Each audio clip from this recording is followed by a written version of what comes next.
Good day, everybody. This is Jason Jimenez from The Bold Saviors, making the impossible possible in business. And today I have Rai Cornell here with me today, and she has become a friend that in a very short period of time, she was introduced to our community of Landing Bay Wells.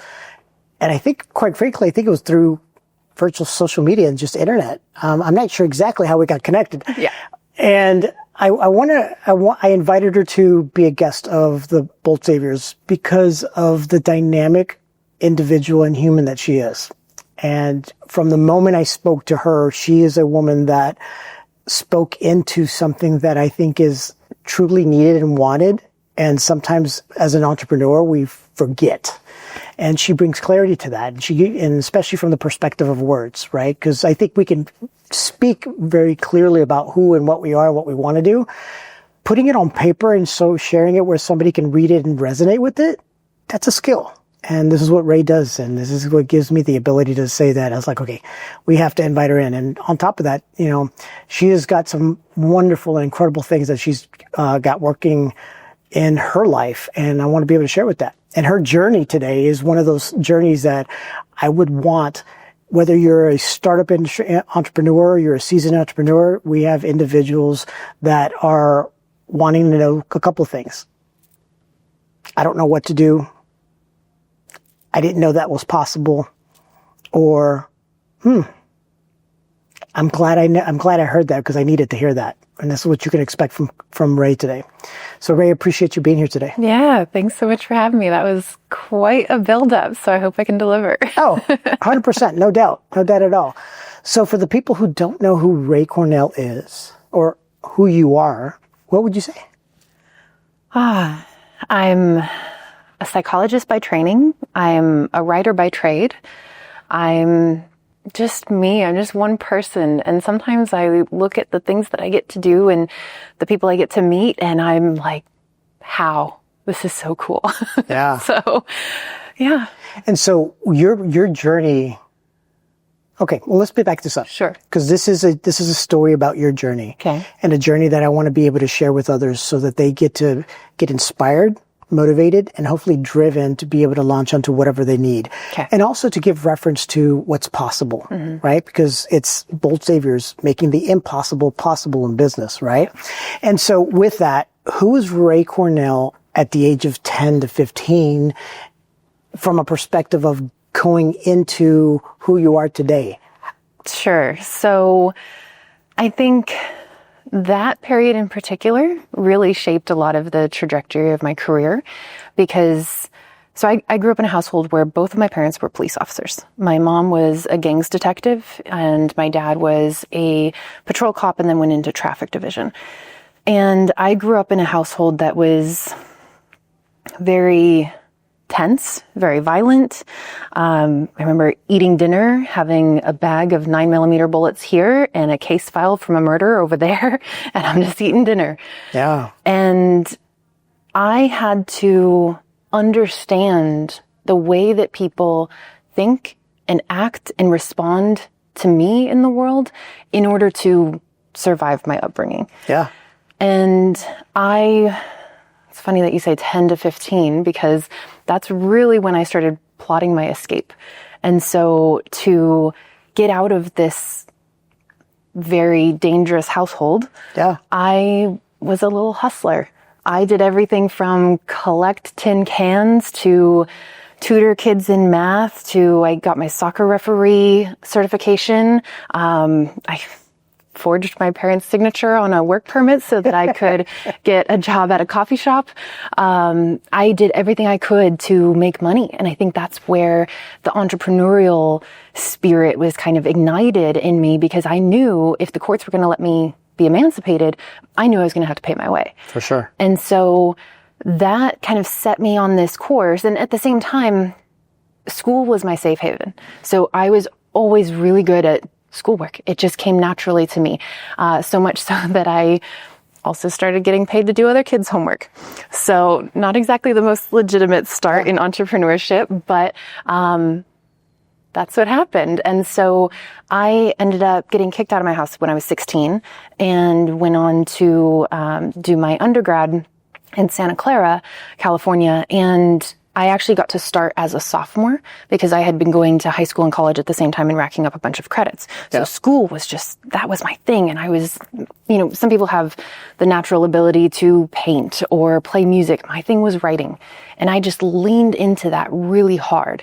So while writing was my escape route, my natural instinct was around understanding how people think.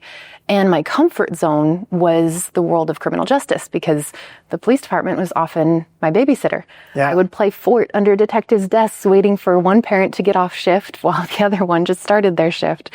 So all these things kind of combined to set me on a career trajectory towards being a counselor in the prison system. Okay.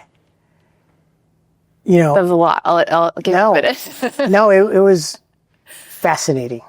And I'll say, and sometimes our lives takes us in certain courses that may seem exciting, dark, boring, all maybe sometimes that all the same.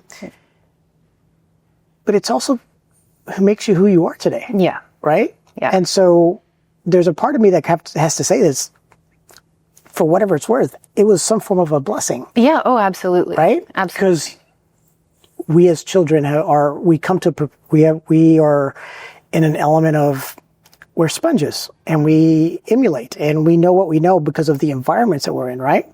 But we also get to a point where we have choice and it shapes us of who we are, right?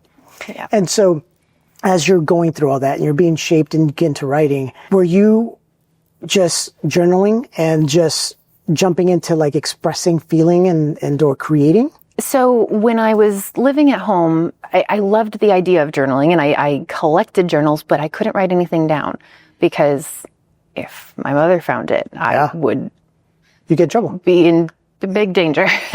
So I didn't write anything down until I got much older and was out of the house. And then I actually ended up starting a website when I was 17 or 18, completely dedicated to helping people heal through journaling. And that was kind of my way of processing everything that happened because up until that point in my life, it was like this tangled mess of Christmas lights, which everyone knows how frustrating that is. And you never know what thing is connected to what. And just writing everything down and taking that tangled mess and making it very linear, that was my way of processing. And I think not only that, but writing was also my way of supporting myself. So the written word just became a huge part of who I am.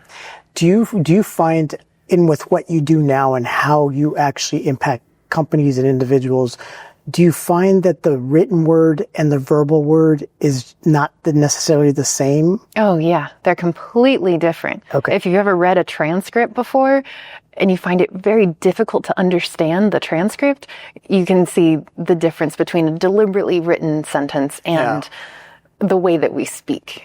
It's like it's a different language. It really is. It's a completely different language. It's like a different medium. So it's like somebody using watercolors versus pastels. It's going to look completely different and be received different and carry emotion differently. And so where'd you jump into your first career? How'd you get, so writing took you to where? Here, today. I'm still writing. So writing has been the one constant throughout my whole life. When I got into undergrad, so I got my bachelor's degree in psychology, I got a dual master's in professional clinical counseling and marriage and family therapy, and then another master's in criminology. And all the while, I was paying my way by being a freelance writer. And eventually, I just completely burned out on the mental health field. I loved working with my patients, loved that aspect of it, but the bureaucracy and the red tape of this system that's meant to be so human focused and yet ties both hands behind your back to the point where you can't actually help someone. There were two instances that really broke me in the mental health world. One was I was working at a drug rehab facility in San Diego, and I had this star patient. He was in his mid-50s. He had been working so hard. He had a lifelong history of meth abuse, in and out of jail, and he really was determined to get his life on track. He was doing everything right. He was working the program. He was in month 8 of 9. all he needed was a reference on his job application. And you can imagine someone who has this long felony record, very difficult for him to get a job. He finally found one. All he needed was a reference. He asked me, he said, "Hey, Miss Rai, can I put you down as a reference?" I said, "Absolutely. He's been doing amazingly in the program, star resident." Later on, I talked to my supervisor. He said, "Absolutely not. You cannot be a reference. That's completely inappropriate." Like, wow. That's all he needs to get it. I'm not going to tell his life story to his new employer. I'm just going to say, yeah, he's been doing a great job. He's very reliable. He's always on time. Yeah. I would highly recommend him, which I would. You had the ability to move someone forward. Exactly. Yeah. And I wasn't allowed to do it. Yeah. 3 months later, he relapsed. And of course, I can't say that there's a direct connection, but in my gut, I know if he had had that job, he would have gone so much farther. Yeah, 100%. Yeah. So when you left there and you made the choice of leaving and you got into business in the world of writing, where was that transition? What did that look like? So the transition was actually when I was in college. So I went from being in high school in my first 2 years of college, you know, all the illegitimate writing of writing other people's schoolwork and things like that. And I started writing for my college campus. So I ended up with 9 different jobs on campus. I was, and still am, a little bit of a workaholic. It's an issue. And, I mean, I was... Love what you do. Yeah. It's one of those things where when you have that entrepreneurial thing, you kind of can't turn it off. Anytime there's a now hiring or help wanted or, you know, we need this gig worker. Oh, I can do that. Exactly. Yeah. Exactly. Because you know you how to solve it. Right. Right. And you're like, oh, I know I can do that. I can make some money doing that. But do I have time to do that? Do I want to do, you know? So I ended up with 9 jobs on campus. One was as a math grader. And all the rest were as a web developer and content writer for the different departments on campus.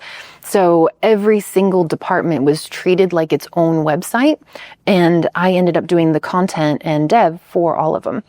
And so that catapulted me into writing for the web, writing blog content, website content. And from there, that just became my constant way of earning money until I decided, okay, I'm actually going to leave the mental health world and not just do this on the side, part-time. This is going to be my full-time thing. Okay. And by that time, I had moved to Texas. Okay. And now you're in here in Texas. Yes. And then what happened? So I was working at, I was doing essentially 3 jobs. I was working at a community counseling center in Lubbock, where I live. I was also working at a mental hospital. And I'll tell you this, I had a very short stint as an employee. Most of my entire life, I have only ever been a contractor, freelancer. Yep. I spent 4 months as an employee, a W-2 employee. That's the only time I've ever been a W-2. And I worked at a mental hospital where my job was triage. So what that means is people come in, I do the intakes, I evaluate them, I assess them, and I determine which priority they need to receive and which program they go into. Got it. And so there was a man who came in for the 3rd time. He was high on meth. He was coming down. I'm sitting with him. He's watching things crawl over all the walls, I'm sure. He was freaking out. And I'm just waiting and waiting and waiting. Falls asleep on the table for a little while, and I step out and I go to my supervisor and I say, okay, what are we going to do with him? Yeah. And she goes, what are you talking about?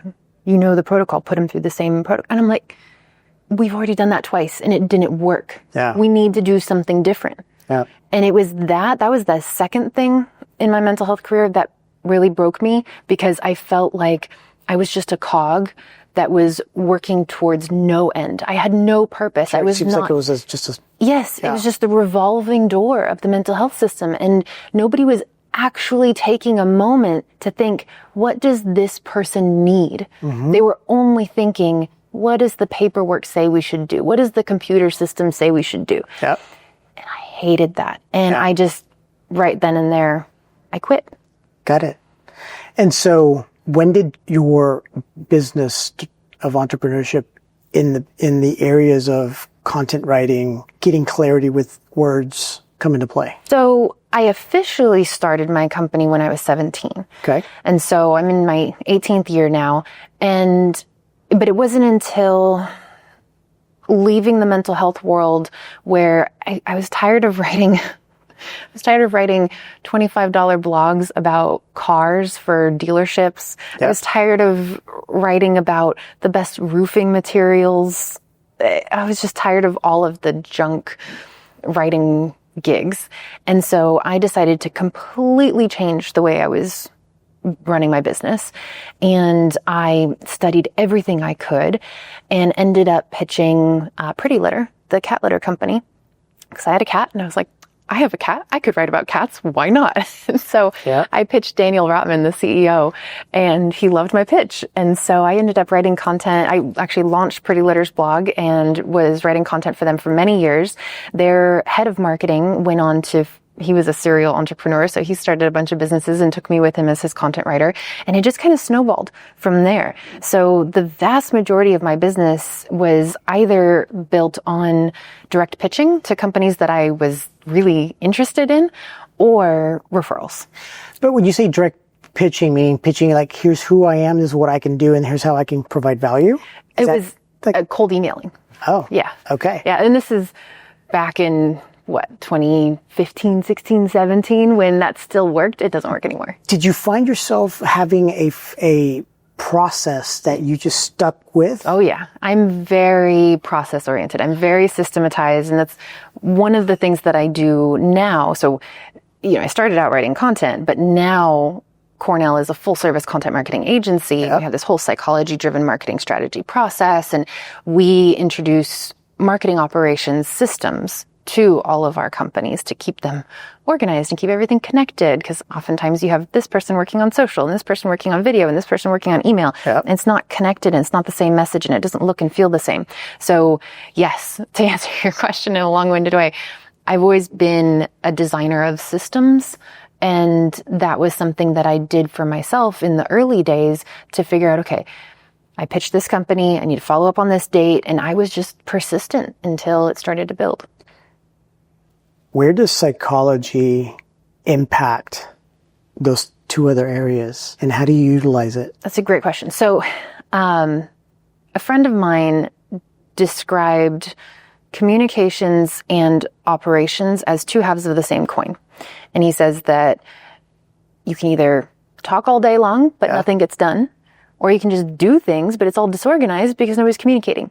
So those two things, writing and systems, go hand in hand. The psychology is the why underneath all of it. Yep. Why are we saying this? Why are we doing it this way? Why are we following this process? And, there's a lot of psychology behind the team management side of things. There's this research study from, I think, the late 70s called the Xerox study, where they found that there was a Xerox machine in a university. There's a huge long line. And if somebody went to the front of the line and said, "Hi, can I cut in front of you?" 80% of the time people said no. If they said, "Hi, can I cut in front of you because I need to make copies?" 87% of the time they said yes. Wow. Even though that wasn't a good reason, because everybody needed to make copies. Yeah. And then if they said, "Hi, can I cut in front of you because I'm going to be late for class?" A good reason. It went up to something like 91, 92% of the time people said yes. Yeah. So just giving people the reason why is a huge method of getting people to come together on the same page, which is necessary for communications, operations, marketing, sales, everything. So the why behind it all, that's what psychology adds to the mix. And that's a differentiator, because I could tell you that in working with a lot of marketing and or have worked with a lot of marketing agencies and or professionals in certain segments of marketing, no, I don't think I have ever had anyone bring in, not only intentionally vocalize it, but actually understand and implement within its, whether it be its journey, client journey, or its process of psychology. That's really fascinating. Yeah. And what's interesting about your journey is it was part of your life. Yeah. And there's an understanding of why people think and why people do and why they don't do, right? And there's also the disconnect, as you've already clearly indicated, that the individuals don't necessarily know how they want to express themselves, but they really know what they want to say. Yeah. And that's the thing that I think as a marketer is one of the most important skills to have. Yeah. Because anytime a company is hiring an outside marketing expert, it's because they can't figure out how to articulate what they do, who they sell to, the value they bring, why they do it, all of those reasons. Yep. And it's such a funny thing because you would think we're all experts in ourselves, but we're not. Even I struggle to write copy for my own website, but I can do it for anybody else like that. Yeah. So it's just a matter of having that outside looking in view that you need that perspective sometimes. Yeah.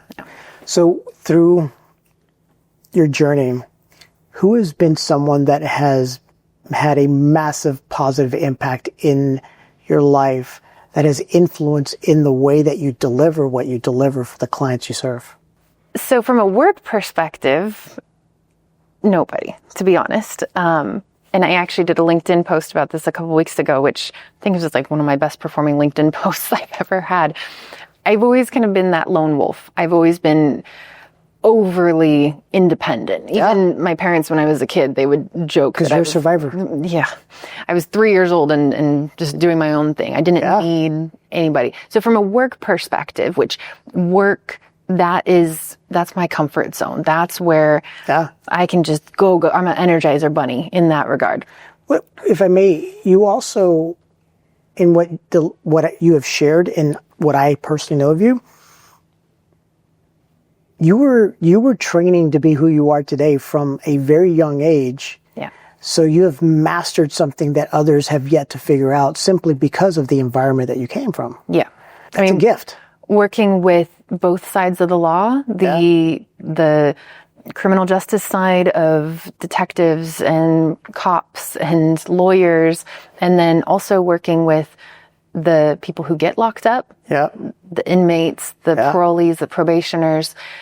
I get to see the world through the perspective of kind of like, when you watch those movies, Game of Thrones or some war movie back in the day, and they have those tabletop miniatures of the battle. That's kind of how my childhood was. Okay. I saw people on this side and I saw the other battle or the other army over here on this side.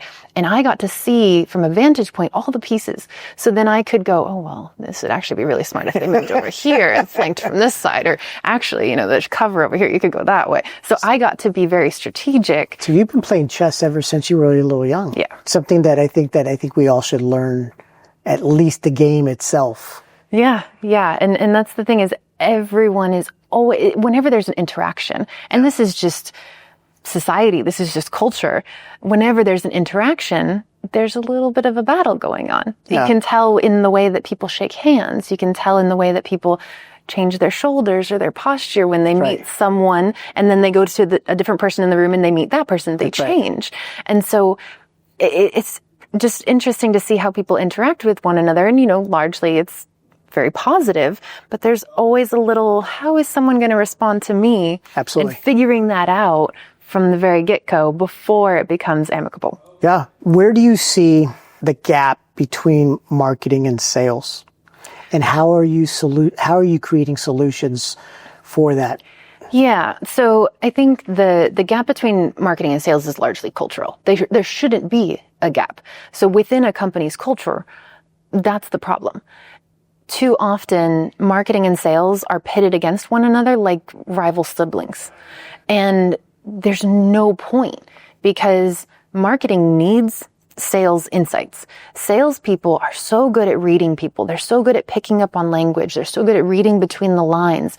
Marketing needs those insights. Yeah. And likewise, sales tend not to be very creative. And so they need the creative assets. They need the tools. They need the first 70% of that buyer journey done, because nowadays in B2B, 70% of the buyer journey is complete before somebody is willing to talk to a sales rep. So sales needs to depend on marketing to do that pre-selling. And yet marketing also depends on sales. So it really needs to be this symbiotic relationship. And in the companies where I've seen it go very awry, it's just because that culture of collaboration hasn't been nurtured. And instead, the focus is too heavily on KPIs and revenue. And of course, revenue is important, but when you're saying, where are your numbers? Are you going to hit your numbers? Are you going to hit your numbers? And if someone's feeling threatened, they're going to point blame at the other guy. And so sales and marketing just keep doing this. And instead, they should really be working together. So which one comes first? Is there that even a question? Because there's always a debate between perspective, right? Yeah. It's their fault or it's their fault and they should have done this and they should have done this. Yeah. Well, what really comes first is leadership and understanding your market.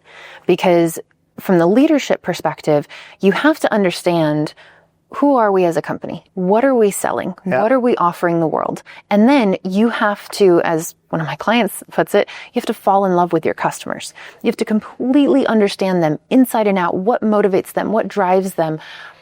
What are they struggling with that isn't even related to the thing that you sell? You have to understand all of that deeply. And then you need to build that bridge. And it's only in building the bridge that marketing and sales come together. Yeah, because they should be one. Yes. Yeah. Okay. Got it. And so your journey has, in building the agency that you have, how did the pandemic impact you from what you were strategically focusing on versus where you're focusing on now?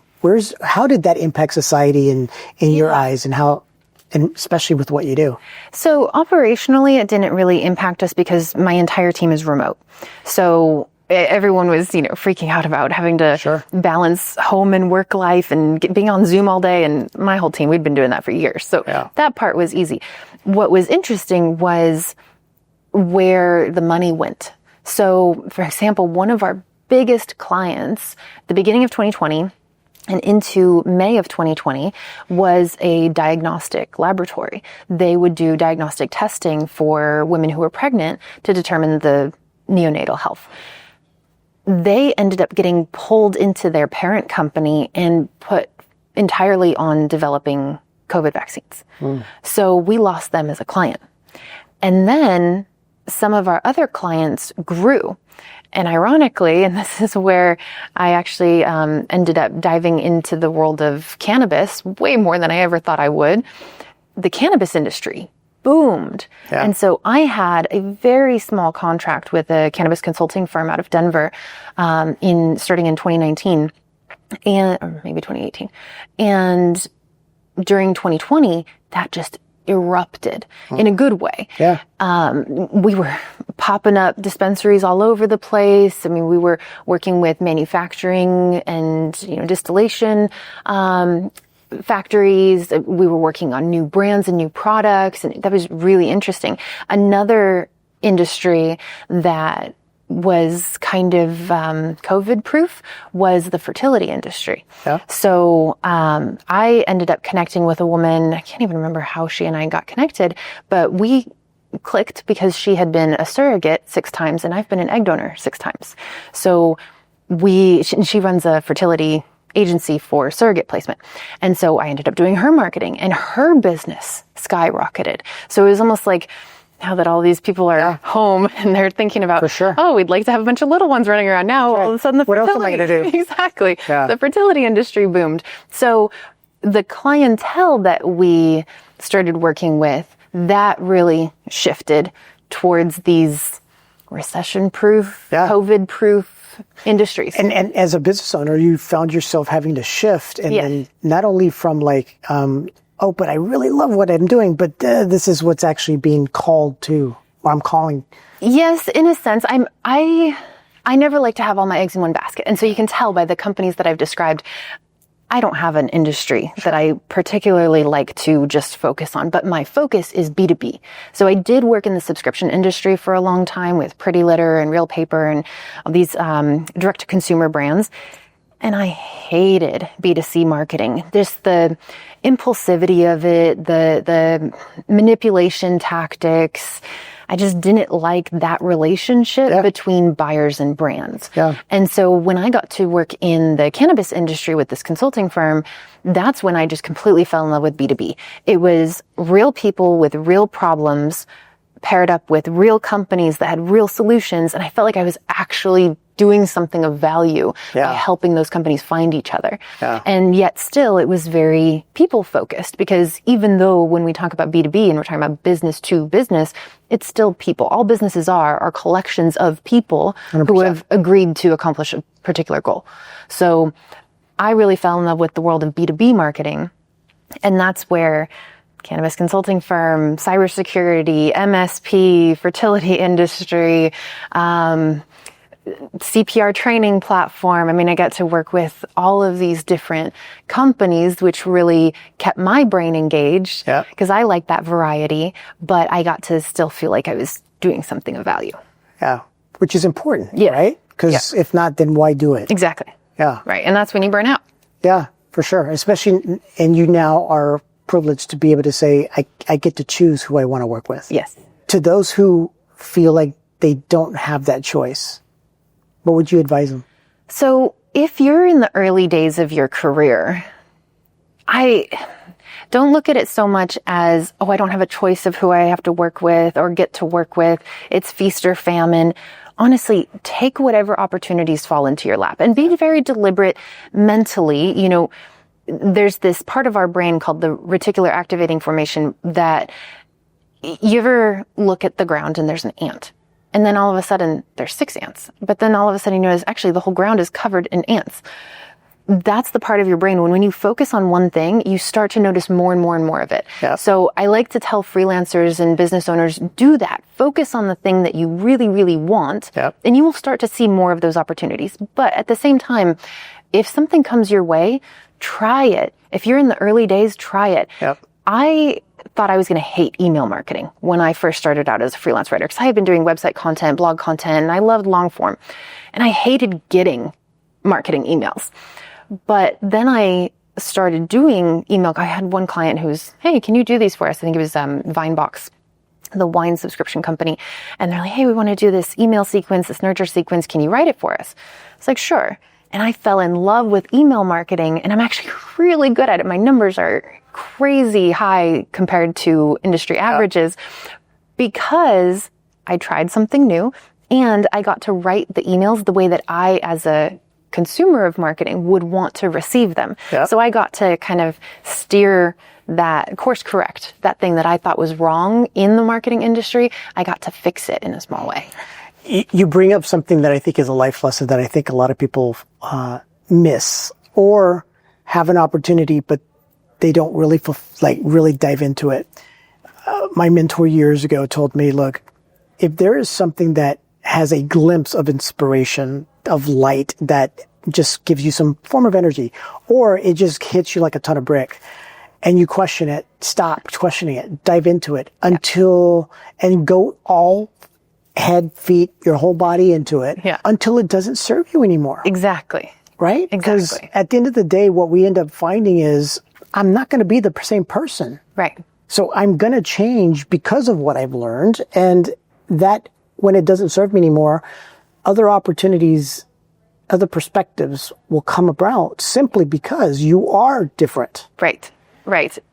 And that's the thing is when you are self-employed, when you are a small business owner, you can always pivot. You are in full control. So I've gone Does it feel that way sometimes? Sometimes it does not feel that way. Yes. And sometimes you have to ride the waves of opportunity that come your way. Yes. But I've never felt stuck in what I'm doing. So I went from writing college websites to writing blog articles for car dealerships to writing about cat litter to writing about cannabis to writing about, and now I get to work with companies where I'm designing their entire content marketing funnels and building all of those pieces. And I've had so many great pivots and changes throughout my career, and every single one has led to something better. Yeah, because life is a stepping stone, isn't it?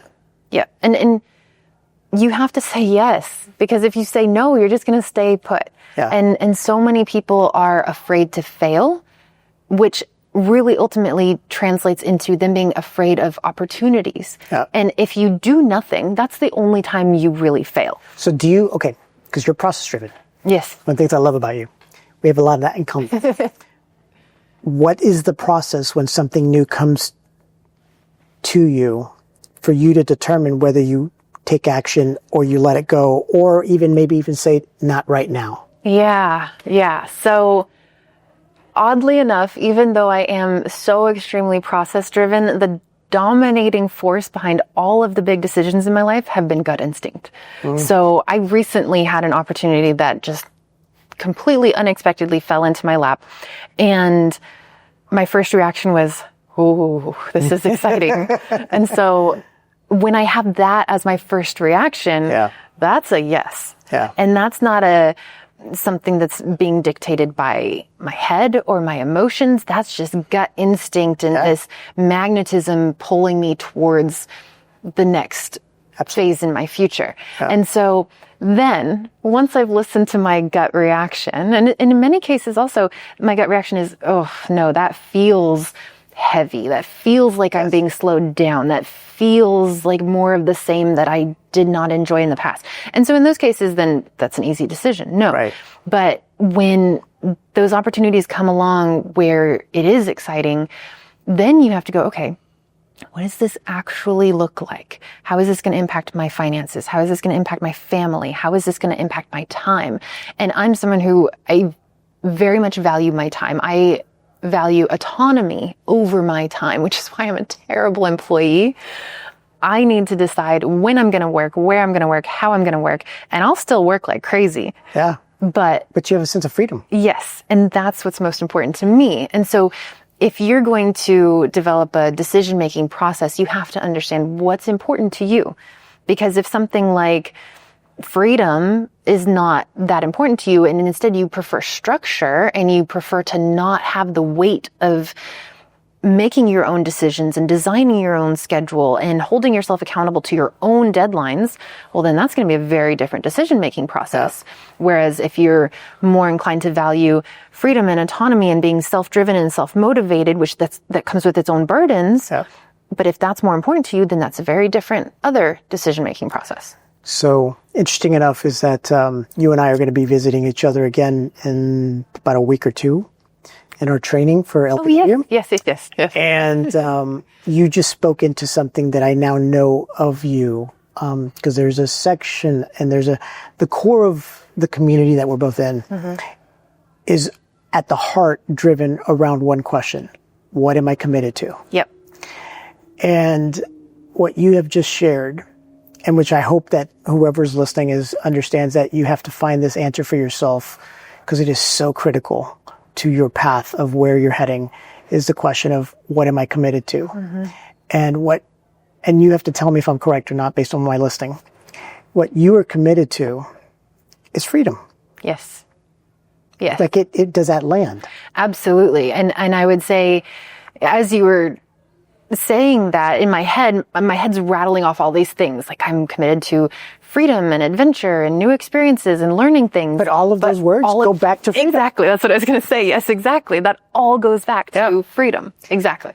So, all right. So much more around that. But I'll wait for that until we get together for the LBW training.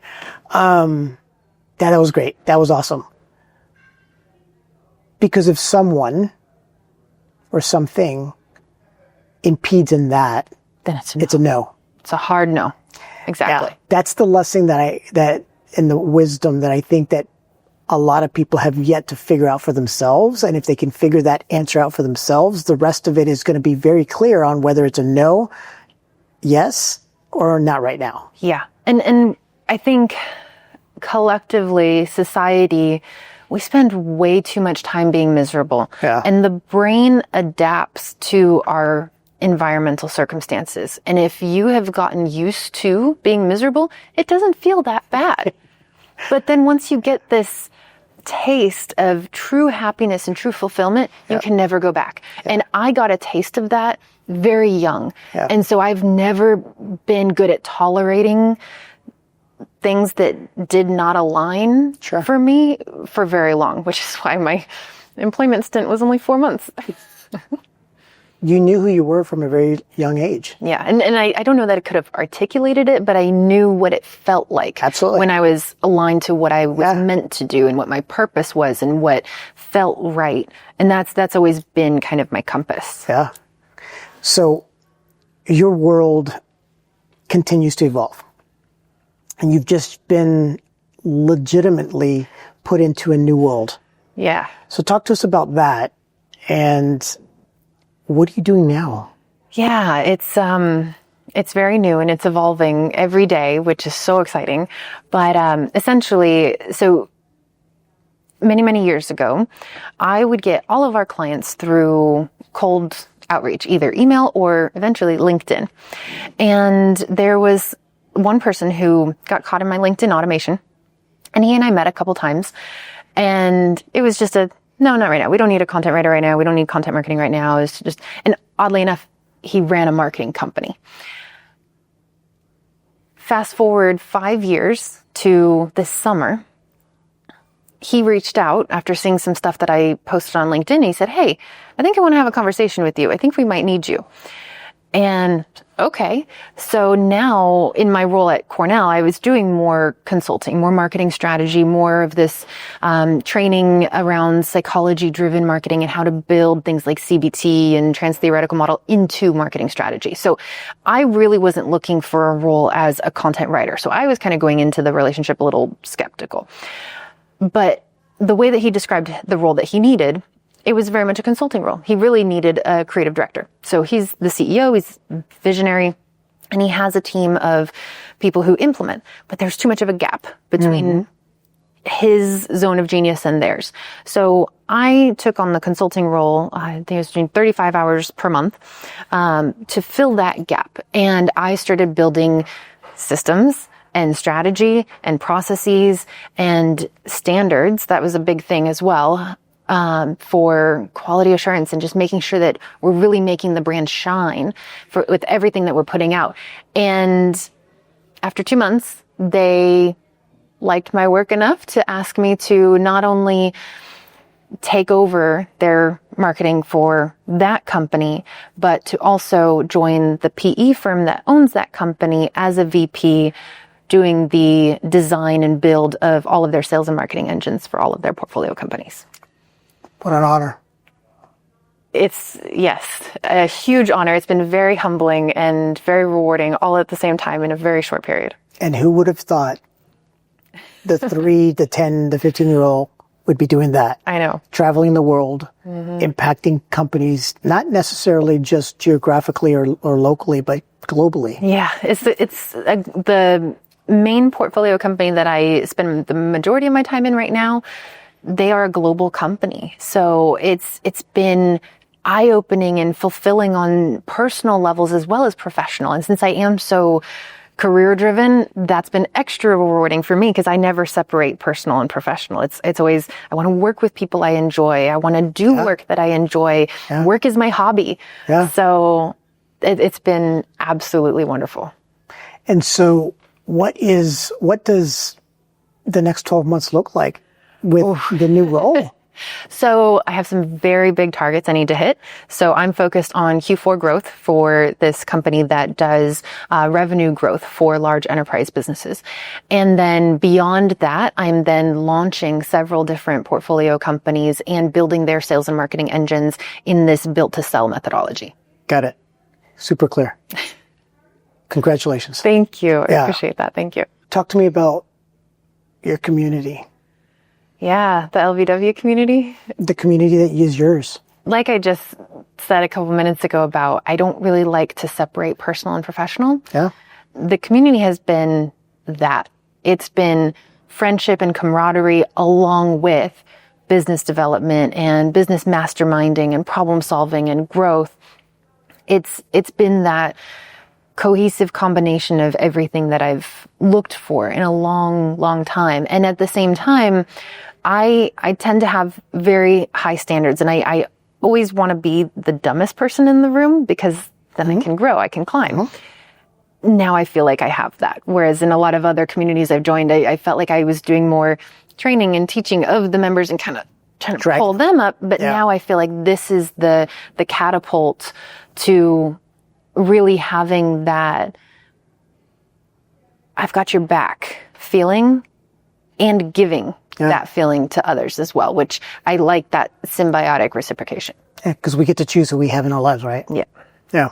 What are your non-negotiables outside of freedom? I have to feel like the work that I'm doing is contributing to something that I believe in. And that is, if you distill it down, that's why I've left any job, any gig, any client. Whenever I've ended it, that's why. Because I felt like I was no longer, I was just going through the motions. Yeah. And I can't wake up in the morning and just go through the motions. I have to feel like I'm growing. I just have this craving for newness and growth. And if I don't have that, that's a non-negotiable.